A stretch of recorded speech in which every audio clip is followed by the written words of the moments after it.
Halo Sobat WK, bertemu lagi dengan saya Joanita Ari dalam program Warta Karir. Kalau kemarin kita sudah bicara terkait persiapan mental dalam mungkin kalau menghadapi tiba-tiba harus di PHK gitu ya. Nah ini masih dengan kelanjutannya, saya akan menyapa dulu dengan psikolog yang baik dan juga seorang HR yang ternama, Mbak Fitri. Apa kabar Mbak? Baik, Narasumber yang paling ditunggu-tunggu sama kaum Gen Z katanya Mbak. Karena tips-tipsnya tuh masa kini gitu loh mereka bilang gitu ya. Tips-tips tentang dunia kerja. Nah, karena dunia kerja lagi nggak baik-baik aja nih Mbak, gitu ya. Kalau minggu lalu kan kita sudah bicara tentang persiapan mental yang harus kita hadapi ketika menghadapi gelombang PHK yang bisa tiba-tiba semua mengalami gitu ya, semua orang bisa mengalami. Nah kemudian nih Mbak nih, di tengah kondisi mental yang lagi nggak baik-baik aja, jadi masih dalam mungkin baru mulai pemulihan gitu ya, kemudian ada tawaran kerja gitu ya, tapi dengan catatan ini namanya mungkin kontrak kerja atau kontrak profesional atau mungkin diterima di perusahaan A tapi melalui outsource gitu loh Mbak. Apa yang harus kita lakukan? Karena kan kita pikir kontrak profesional sama kontrak kerja apa bedanya, apa maksudnya gitu. Gimana Mbak? Oke, sebenarnya sama aja, nggak ada.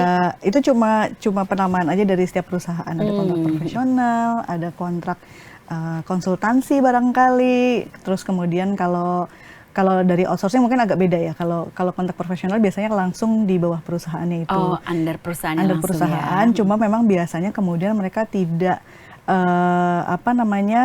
tidak memberlakukan seperti layaknya karyawan biasa, kayak misalnya nggak dapat tunjangan, nggak ada nggak ada yang wajib-wajib kayak BPJS gitu, nggak ada biasanya. Jadi benar-benar kayak kontrak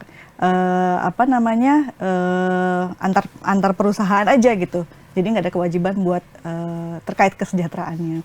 Kalau outsourcing lain lagi. Outsourcing sebetulnya dari sisi karyawannya kontraknya sama aja. Tapi di bawahnya sih perusahaan outsourcing kemudian ditempatkannya di perusahaan klien gitu. Perbedaan jadi perantaranya gitu ya Mbak? Iya, jadi pihak ketiga lah kira-kira gitu. Nah kalau di Undang-Undang Ketenagakerjaan yang sebelumnya, sebelum Cipta Kerja, itu dibatasi kalau outsourcing hanya untuk, kalau nggak salah ada 4 posisi, di situ di state clearly bahwa yang boleh di outsource itu cuma security, cleaning service, office boy, sama satu lagi saya lupa driver atau apa gitu.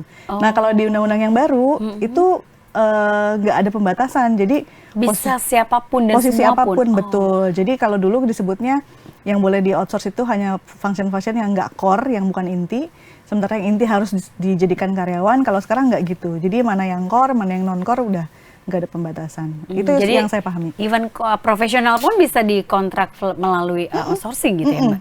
Sekarang udah kayak gitu. Baik, nah ketika tadi kan saya bilang sama Mbak Fitri, seseorang mengalami mental yang nggak baik-baik aja tapi harus cari kerja lagi karena kan memang hidup harus terus berlanjut ya Mbak. Betul. Itu mesti gimana sih Mbak? Maksudnya pahami dulu, boleh nggak sih kalau kita misalnya tiba-tiba datang nih ya, lalu disodorin kontrak gitu ya, kontrak kerja.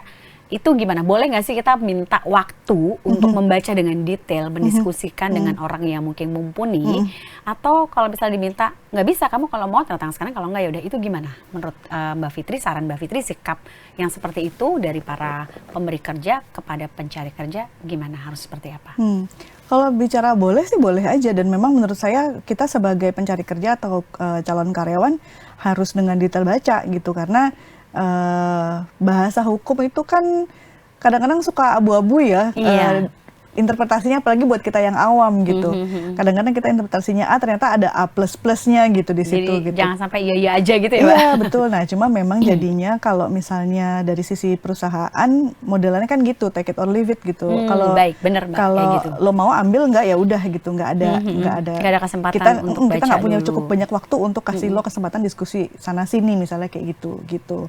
Itu biasanya kalau posisi yang kita apply atau ditawarkan itu memang yang entry level atau yang generic gitu, yang mungkin masih di level staff atau apa. Tapi biasanya itu tidak akan diberlakukan oleh perusahaan kalau memang yang di-hire misalnya spesialis gitu, yang emang skillnya jarang atau posisinya udah sangat tinggi, sehingga kalau ini orang kita nggak kasih kesempatan buat berpikir, justru kita bisa kehilangan orang ini misalnya kayak gitu. Baik. Jadi memang tergantung kebutuhannya jadi Mbak ya. tergantung kebutuhan, dan rasanya memang kalau di entry level seperti kita nggak punya banyak pilihan selain ngikutin ininya. Tapi menurut saya tetap harus dibaca gitu, walaupun misalnya harus di tempat, tapi tetap harus dibaca. Kalau memang ada waktu buat konsultasi sama orang yang konsultasi, mungkin bisa by phone gitu. Baik. Baik. Kemudian saran dari teman-teman untuk HR sendiri ya Mbak ya. Kalau ada misalnya calon karyawan yang seperti itu gitu kan, apalagi kondisi dia mungkin ya lagi kayak gitu kan, mengalami kondisi yang tidak cukup baik gitu ya. Harus apa sih Mbak? Ya mengizinkan untuk mereka membaca dulu, menelaah dulu, atau ya karena kita buru-buru ya biar cepat aja, udahlah kalau lo mau ambil, kalau enggak ya udah kita bisa ini yang lagi. Gimana menurut Mbak? Oke, kalau saya pribadi sih sebenarnya karena kita juga sebenarnya HR-nya juga sebelumnya pencari kerja gitu kan ya, kita tahu rasanya. Sama-sama harusnya ya Mbak ya. Cuma kan suka lupa. Itu dia tuh. Harusnya sih punya cukup empati untuk bisa ngasih waktu ke orang ini untuk diskusi sama keluarga gitu. Atau nggak diskusi sama keluarga lah, karena kan ini sebenarnya nasib dia juga gitu, dia sendiri.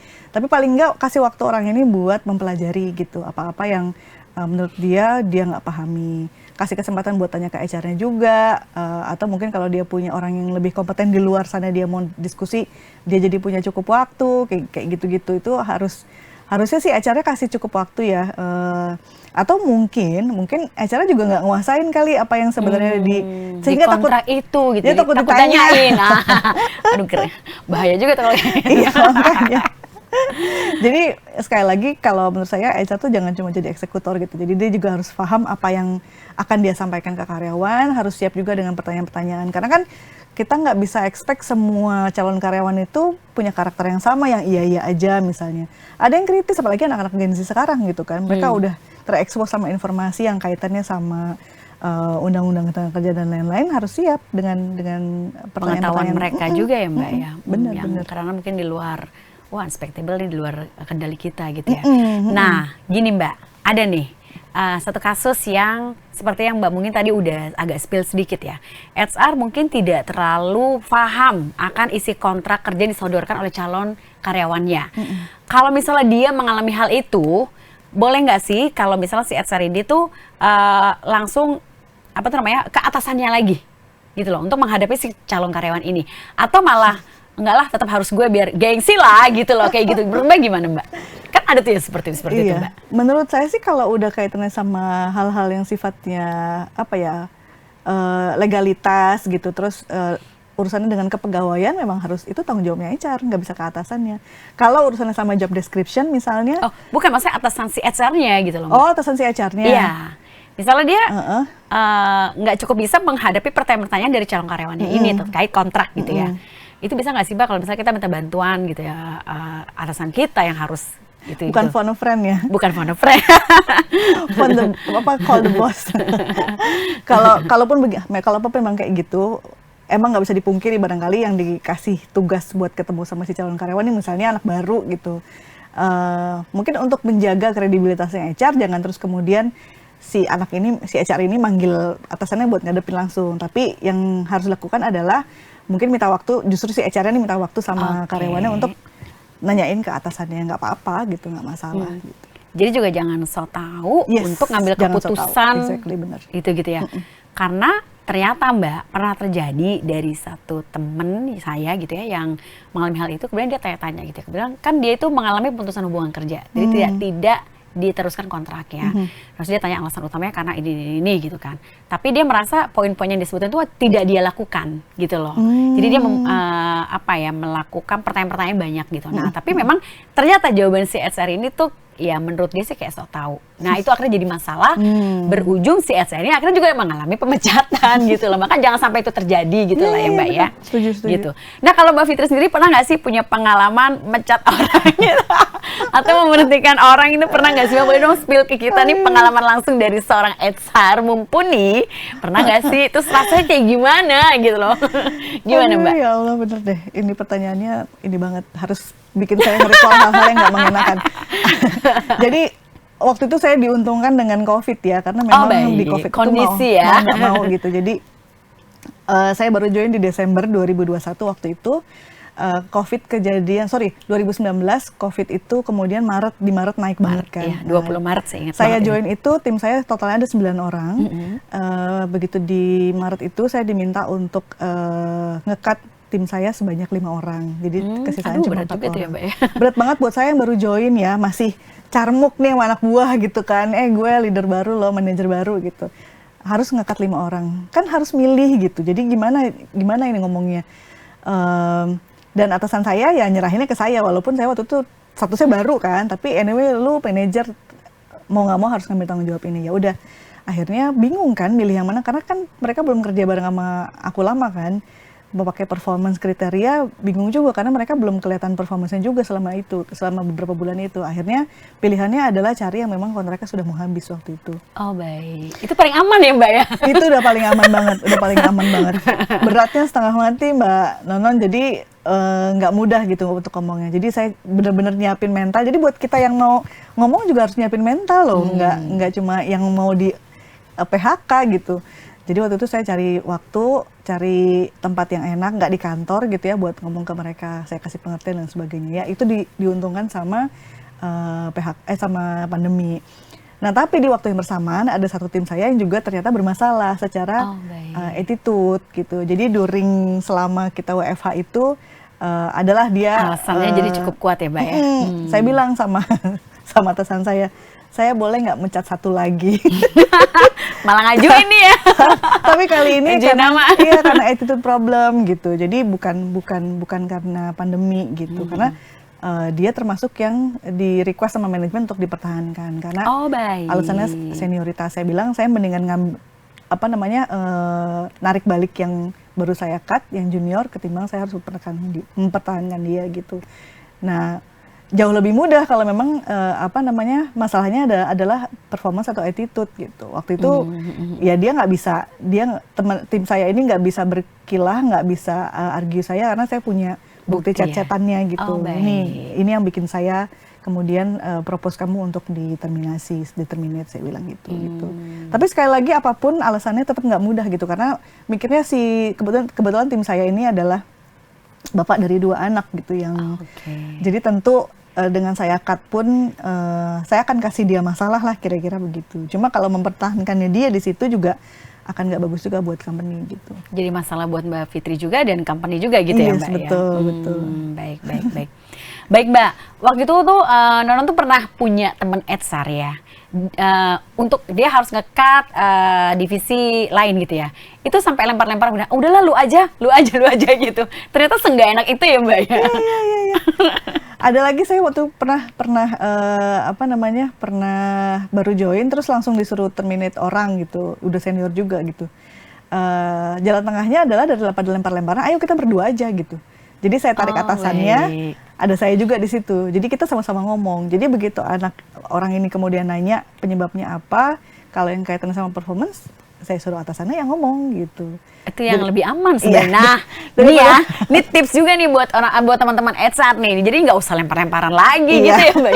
Bareng-bareng aja mendingan gitu. Yes, benar. Itu paling aman ya Mbak. Udah paling aman. Iya, jadi memang benar ternyata HR sendiri pun juga nggak enak rasanya ya Mbak ya. Nggak enak. Saya pernah punya temen yang dulu di hire langsung tugas pertamanya adalah langsung dikasih tahu pada saat interview, tugas pertama kamu adalah mencat sekian ratus orang. Langsung dia tolak gitu. Nggak mau, dia mendingan nggak dapat kesempatan kerja ketimbang dia harus nge-cut orang gitu. Ada yang begitu. Jadi kayak beban moral sendiri ya Mbak beban moral. Tapi ada juga HR yang kejam. Ada orang yang menyebut dirinya sebagai HR yang bahasanya HR hitam gitu. Jadi emang dia spesialis buat eksekusi orang, iya. Jadi di hire perusahaan untuk nge-cut-nge-cutin orang. Jadi mungkin perusahaannya sudah punya sejumlah nama gitu yang barangkali udah diincer gitu ya. Nah, dilihat HR yang existing kayaknya orangnya bebay nih hatinya gitu. Rekrut lah yang tukang jagal gitu ya. Ada yang kayak gitu. Iya. Kalau buat teman-teman yang di perusahaan-perusahaan yang punya serikat pekerja mungkin agak lebih boleh lebih tenang lah ya, karena mereka bisa ngadu ke serikat pekerja. Tapi kan nggak semua perusahaan punya serikat pekerja gitu. Rata-rata mungkin kalau perusahaan-perusahaan swasta sih jarang saat ini jarang ya untuk saat-saat ini ya, karena ya gitulah Mbak, pabrik banyak biasanya yang punya. karyawan turnover itu kan tinggi gitu loh saat-saat ini ya Mbak ya gitu. Entah mungkin karena kebutuhan si karyawan sendiri atau mungkin si perusahaan gitu kan. Nah, kemudian gini Mbak, balik ke kontrak kerja lagi itu tadi ya. Nah, tips dong Mbak, ini terakhir ya Mbak ya, tips buat teman-teman yang mungkin mengalami kondisi harus dirumahkan gitu ya Mbak ya. Apa sih yang harus dilakukan? Pertama kali misalnya apa harus langsung cari kerja atau mending siapin mental dulu lah, maksudnya baik-baikin mental kita dulu gitu, atau jangan lembek-lembek banget lah, udah lo harus ini, gimana menurut Mbak tuh gimana? Jadi kita mengabaikan kesehatan mental kita, maksudnya hati kita yang lagi nggak bebek aja, tapi ya udah lo kan butuh makan, ya cari kerja gitu. Menurut Mbak gimana? Silakan Mbak. Ini banyak juga yang bingung loh Mbak. Terus gimana sih gue gitu? Healing dulu atau cari kerja? Sebenarnya yang tahu diri sendiri ya, mana yang bisa di-manage, mana yang enggak. Kalau emang rasanya secara finansial masih manageable tanpa harus buru-buru cari kerja lagi, ya udah take your time atau ambil waktu yang memang cukup untuk healing, kemudian mulai cari kerja, monggo. Tapi kalau memang rasanya finansial itu jadi prioritas, menurut saya memang harus kemudian bukan mengesampingkan ya, tapi bagaimana caranya kita bisa coping sama stres kita atau sama kondisi mental, dan di waktu yang bersamaan kita juga cari kerja gitu. Nah itu kan kita yang tahu nih gimana caranya kita bisa manage, misalnya dengan ngobrol sama temen kah, atau mungkin punya hobi yang bisa jadi penyaluran kah, yang bisa bantu dia untuk bisa balikin ke kondisi mental yang normal gitu. Tapi kalau hari gini menurut saya ya, karena kalau di kita tuh bilangnya talent war, jadi talent di market banyak banget, jadi persaingan kita sebagai pencari kerja juga nggak mudah. Jadi kalau memang ada kesempatan, menurut saya harus segera diambil gitu. Tapi juga harus tetap baik-baik ya. Maksudnya baik-baiknya tuh ya baca, teliti lagi kontraknya, jangan sampai iya-iyain aja gitu ya Mbak. Akhirnya merugikan diri cuma gitu karena ya. butuh, akhirnya jadi kayak gelap mata, ya udah hayu aja gitu. Padahal mungkin ada klausul-klausul yang merugikan. Baik Mbak, satu lagi ya Mbak ya, maaf ya.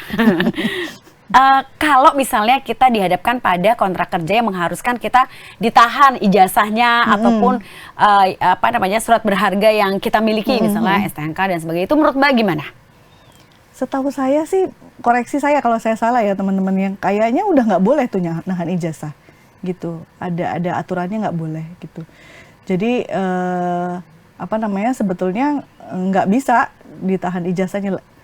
Satu itu ya. Kedua, faktanya saat ini adalah kalaupun ditahan ijazah, ini buat teman-teman HR dan perusahaan ya, kita nggak boleh mengesampingkan fakta bahwa sekarang orang bisa dengan mudah loh bikin duplikasi dokumen apapun gitu. Jadi mau kita tahan ijazahnya atau apapun, mereka bisa dengan mudah. Saya punya pengalaman soalnya, saya tahan ijazah S1 S2-nya waktu saya zaman bikin MT di salah satu TV. Waktu itu dia memutuskan untuk resign sebelum kontraknya habis. Saya bilang, kamu harus bayar penalti loh, kan ijazahnya ditahan. Dia pergi aja, begitu aja. Nggak bayar penalti dan nggak ngambil ijazahnya. Padahal itu ijazahnya S1 S2 loh saya tahan. Aduh sayang banget ya. Itu yang kemudian saya pertanyakan, ini sebenarnya yang ditahan sama saya nih ijazah asli atau enggak? Atau kalaupun asli, barangkali dia bisa minta lagi sama legalisirnya gitu universitasnya ya, Mbak? Dengan kasih gitu ya? Surat kehilangan. Nggak guna juga pada akhirnya gitu. Jadi kalau emang kepingin perusahaan karyawannya bertahan sama kita di perusahahan, bukan gitu caranya, kasih image yang bagus gitu. Baik.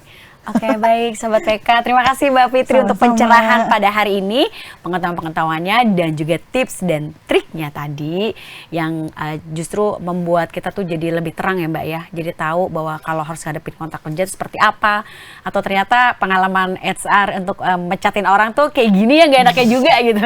Kirain mah ya enteng aja. Ternyata gak juga. Baik Sobat PK, kita ketemu lagi dalam Warta Karir dengan tema yang berbeda minggu depan.